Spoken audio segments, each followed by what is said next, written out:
Welcome to Gnana Deeksha, concept-based digital learning.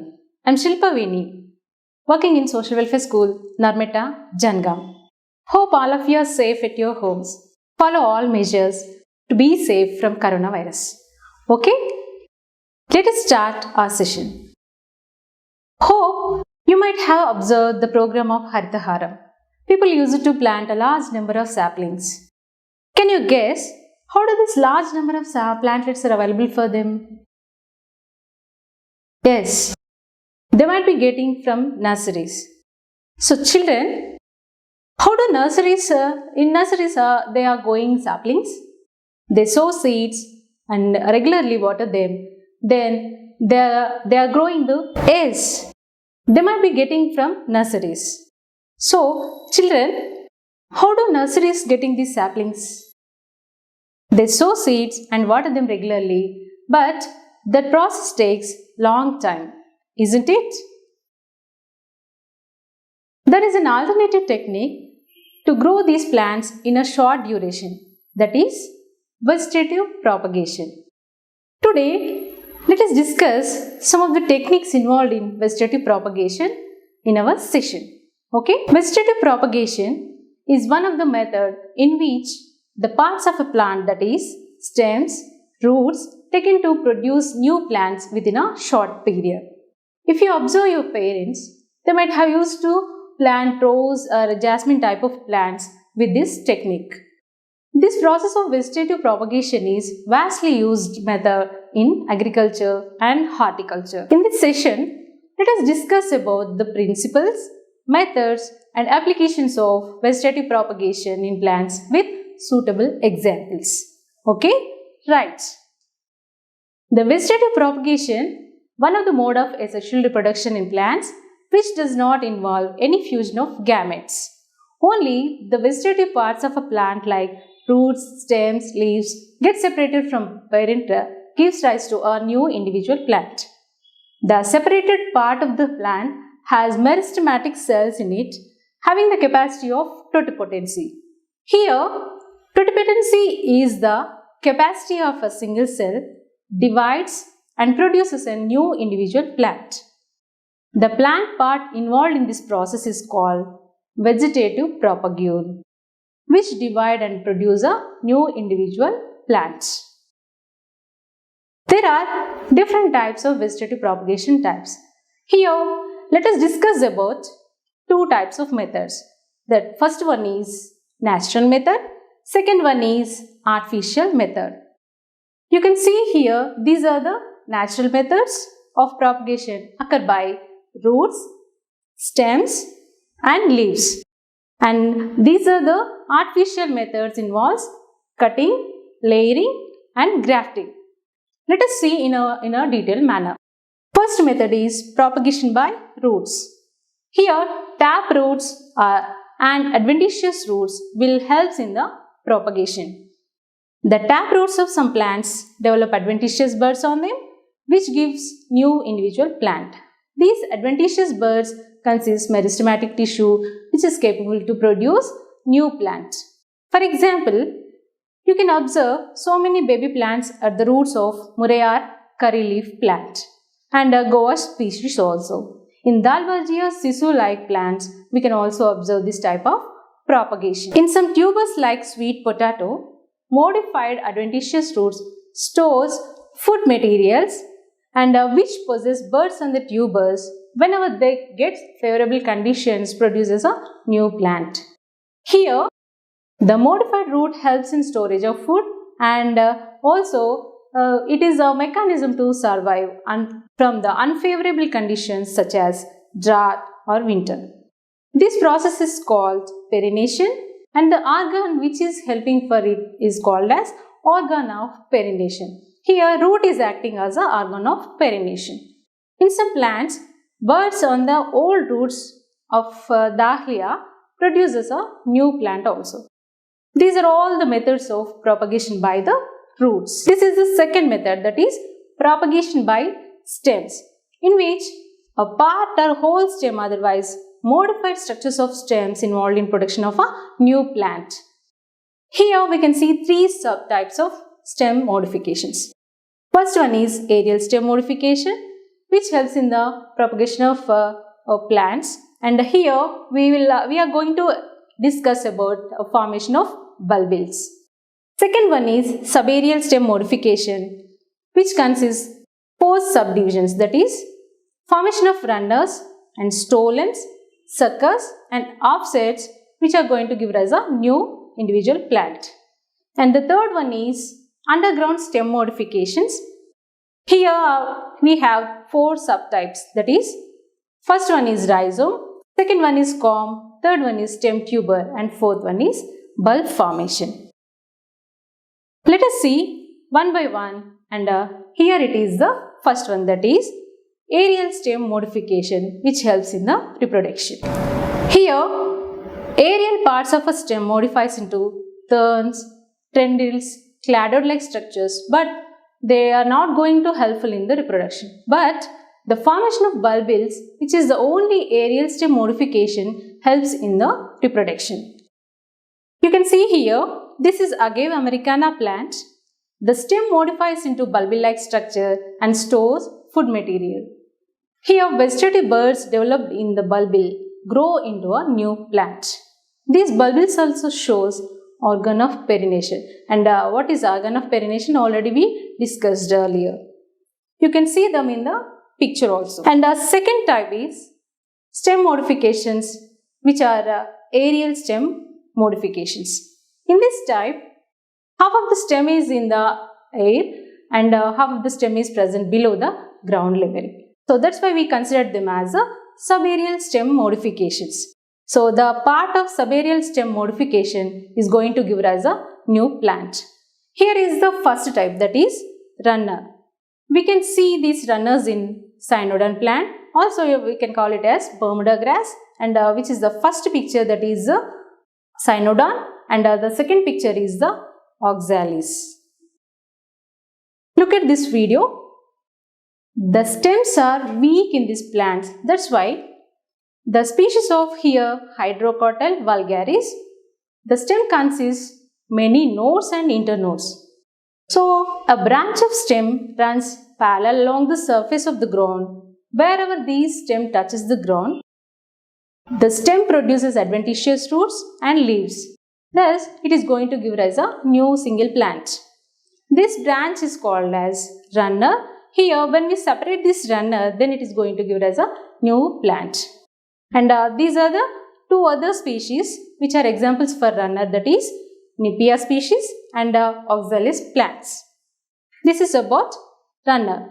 And here it is the second type, that is stolon. So these stolons are examples for the propagation in strawberry and jasmine. In jasminum, stolon is an aerial stem modification having nodes and internodes. That's why we can consider it as a stem modification. And the stolons grow just above the ground level as an arc. And these arches or stolons connects the stems with transverse connections. When they touches the ground, vegetative buds produce adventitious roots and aerial stems which grow into new plants. We can observe this stolon type of vegetative propagation in Nerium, and also we can see in the rose plants also. So this is about stolon formation in rose plants. This is the third one, that is formation of suckers. And these suckers is also called as root sprouts. And the major example for this sucker formation is we can see usually in the chrysanthemum species. Here, a number of small plants occur around the mother stem, which we can call them as suckers. And you can see here in banana also, we can see a number of small plants around the mother stem. And when we plant these small plants in another place, then they are going to become a new single plant. Here in suckers, half part of the stem is above the ground and also half part is present below the ground level. From the underground stem branches grow obliquely upwards above the ground. These are called as suckers. So these suckers, when get separated from the mother plant, then it is going to give rise a new single plant. When stolons are detached from the new plants. We can see in the slide here how the stolons are formed in the chrysanthemum species. The major difference between stolon and a sucker is, in case of stolons, the transverse connections are present above the ground level, whereas these connections are present below the ground level. This is the major difference between a stolon and a sucker. This is about the aerial. This is the fourth type, that is offset formation. So here we can see this offset formation in the Pistia and Icania plants. Till now we studied about terrestrial type of plants where we can see that vegetative propagation occurs. Here in offsets, these are the aquatic plants which consist nodes and internodes in their stems, and when a internode space, that is an internode which consists two nodes part, when this each node branch is separated from the mother plant, then it is going to give rise a new single plant. And here at each node, branches arises in all directions rapidly. These branches are fleshy, filled with air, which helps to float on the surface of the water. The upper portion of each branch is curved, and here we can see a group of leaves are arranged in the form of a awl called as rosette of leaves, and lower portion bearing the roots. And here roots are balancing roots with root pockets help with the Pistia plant to float on the surface of the water. Plant with an internode, when gets separated from the mother plant, then it is going to give us a new single individual. So these are all the four types of subaerial stem modifications. Let us move towards the underground stem modifications. Here you can see Icania is also another example for the offset formation, and here it is called as water hyacinth or terror of Bengal, which spreads rapidly on the surface of the river, indicates the condition of eutrophication. So here eutrophication is the growth of algae in the lakes which releases toxins that are harmful to higher forms of life, and also creates a scarcity of oxygen to plants and animals live in the aquatic systems. Mission Kakatiya is an initiation by the Telangana government to clean all the lakes to remove this Icania plant species in all the lakes, and successfully implemented by the Telangana government in the 2018 year. So these are all the four types of subaerial stem modifications which helps the plants to reproduce in a vegetative manner. So third one is underground stem modifications. Here we find four different types. First one is rhizome, second one is corm, third one is formation of stem tubers, fourth one is formation of bulb. Let us see the first one, that is rhizome. Here we find rhizome formation in the ginger and turmeric plants. Rhizomes in ginger and turmeric is a sympodial horizontal underground stem.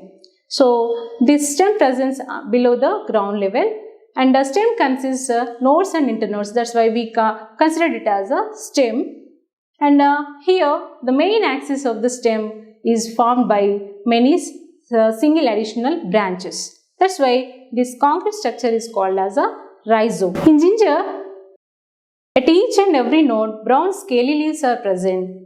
Vegetative buds arises from the scaly leaves which produce modified new daughter stems. We call these stems as rhizomes. Generally, in our homes also, the spoiled part of ginger, when we kept in the soil also, a single new plant will be developed. Or a slice of ginger, when we kept in the soil also, we will find a new single plant. So this process is also comes under the vegetative propagation only. This is the second one, that is formation of corm. So we can see this corm formation in the Colocasia species, and these corms are solid vertically growing underground stems that store nutrients in their fleshy and solid stem tissue. And these tissue will be surrounded by papery leaves. Here, like rhizomes, at each node scaly leaves and buds are present, which gives a new baby corm. When it is attached to the mother's main stem only, the formation of new baby plant is occurring. That's why here we consider it as a corm formation, a horizontal corm. and contractile roots are present in the corm will helpful to make the corm in a distinct depth in the soil. So this is about the corm formation. So this is the third one, that is formation of stem tubers in potato. So here in potato, when we see on the top of the potato, the scars like half moon structures are present, and here we can call it as nodes, and nodes are eyes, and these nodal parts or internodes are the characteristic feature of the stem. That's why a potato is a modified stem which is used to giving us a new plant, and here we can consider it as a vegetative propagation. If we separate the part consisting axillary buds present in nodes, it is going to develop into a new plant. Tip of the underground modified stems, food stores in potatoes called as stem tuber, and here these stem tubers will be formed in the soil itself. These are the steps involved in the development of the potatoes. The fourth one, the last one of underground stem modifications are bulb formation, and we can see this bulb formation in the onion. Here, simple truncated bulb formation is seen in onion, which is a allium cepa.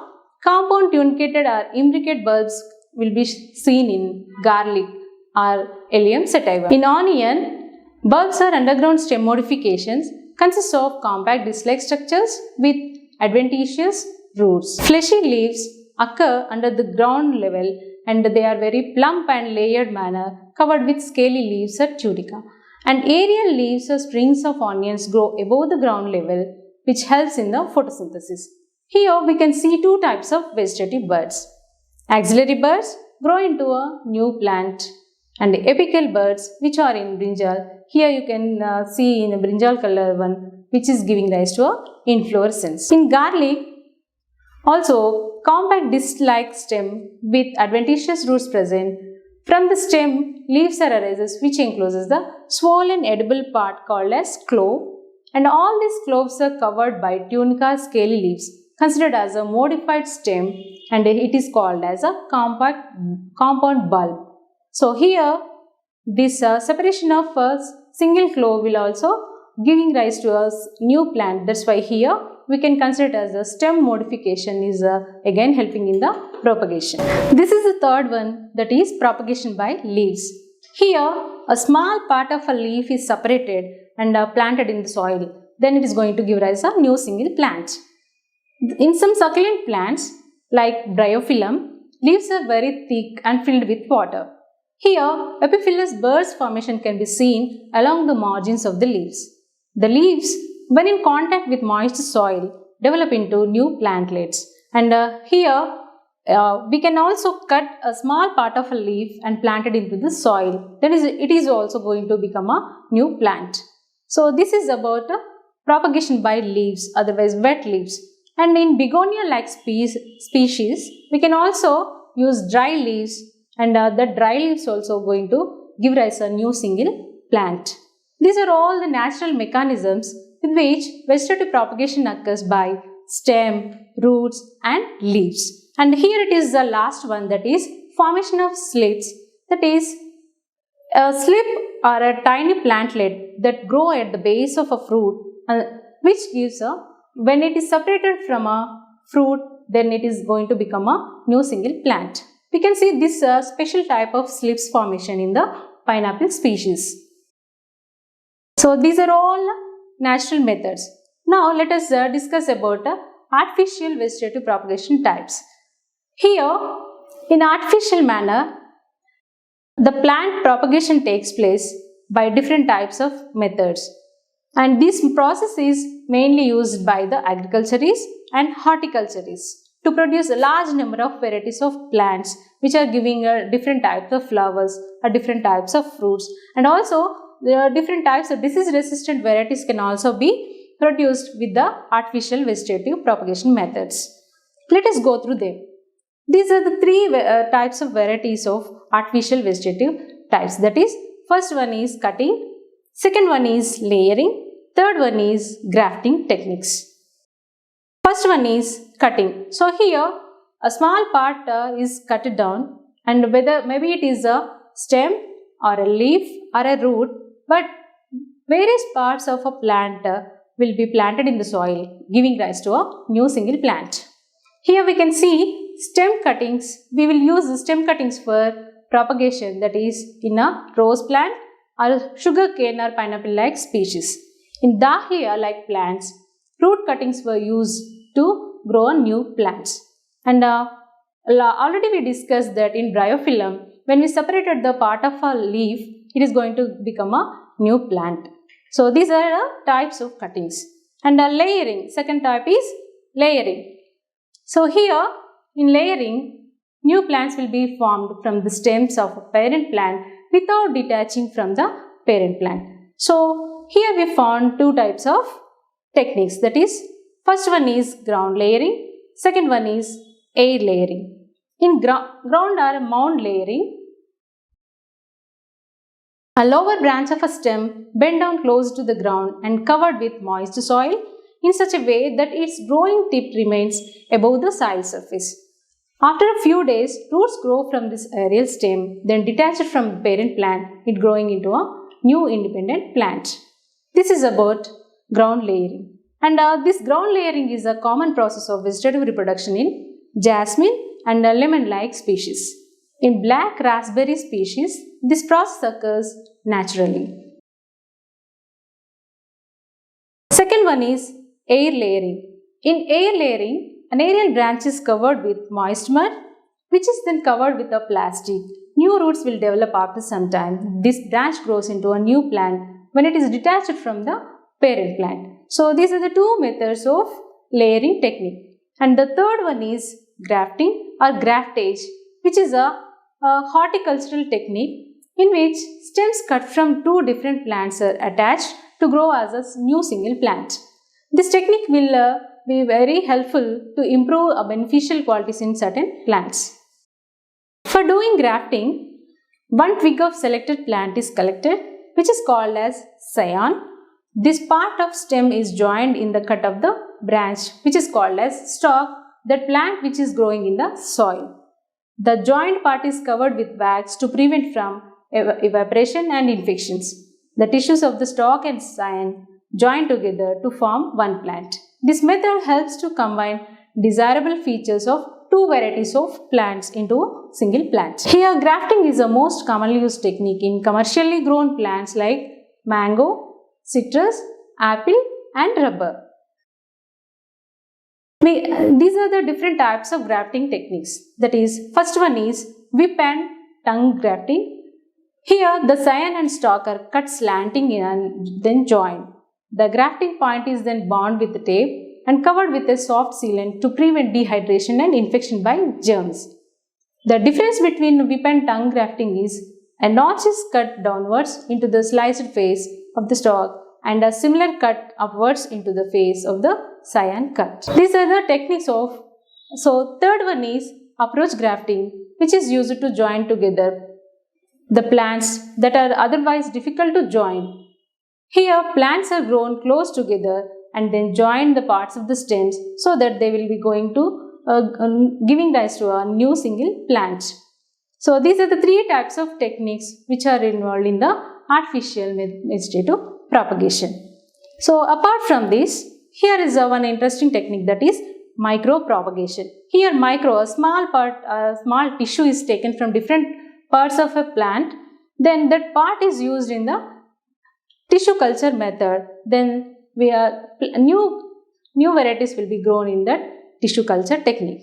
Here, the production of large number of individual plants from a small piece of tissue from a desired plant is transferred to a nutrient medium, later which develops into a mass of cells which is called as callus. This callus again transferred into an enriched nutrient medium which supports for the growth of new plants. So this is the process of propagation done by the tissue culture technique or cell culture techniques, which is called as micropropagation. Here micropropagation techniques are of three types based on the way of propagation.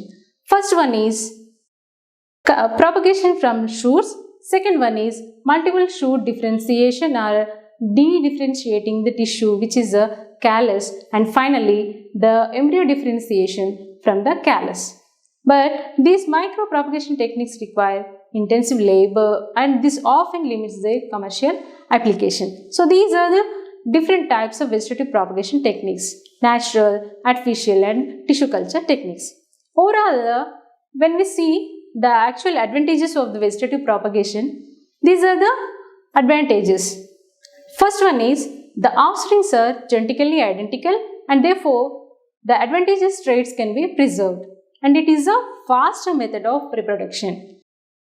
And vegetative propagation is a major technique which is used for the propagation of orchid-like special species, and large amounts of plants can be maintained in small spaces also. Here, the propagation will helps to save the endangered species and storage of germplasm also. The micropropagation technique which produces plants free of diseases also. There is a chance of production of fruit, ornamental and tree species throughout the year. We can also produce them, and seedless varieties of fruits will be gaining from this vegetative propagation only. This vegetative propagation technique is more beneficial to the agriculturists and horticulturists, and they can raise the crops like bananas, sugarcane and potato nowadays. Here is one limitation of vegetative propagation, that is the plants gradually lose their vigor as there is no genetic variation. That's why new variety of forms will not be formed through this vegetative propagation. So this is all about vegetative propagation. Here we can see the summary of our topic, that is about natural methods of propagation by aerial stem modification, that is runner, and through this runner formation, hydrocortile vulgaris will be vegetatively propagate, and a branch of the stem will be separated and grown on the ground surface, will be developing into a new plant. And this is the second method, that is formation of stolon, which is the horizontal growth at just below the ground surface, and we can see this stolon type of formation in the strawberry. Third one is a sucker. A sucker is a shoot that develops from a lateral bud on the rhizome and emerges from the soil, usually near the parent plant. And we can see this sucker formation in the chrysanthemum. Offset, or stem with internodes separated, will develop into a new plant. We can see in the Pistia and Eichhornia species. Here are the underground stem modifications, that is we already seen that in rhizome in ginger, and corm formation in the colocasia, stem tuber formation in the potatoes, and bulb formation in the onion. These are the artificial vegetative propagations by cutting, and we cut a single piece of a plant will be growing into a single individual. Layering technique, which is utilized by the horticulturists to propagate desirable plants by naturally branch touches, when the branch touches the ground, whereupon there it can produce a single new plant. And third one is grafting technique, or budding, or horizontal techniques used to join the parts of two plants, then it is going to become a single plant.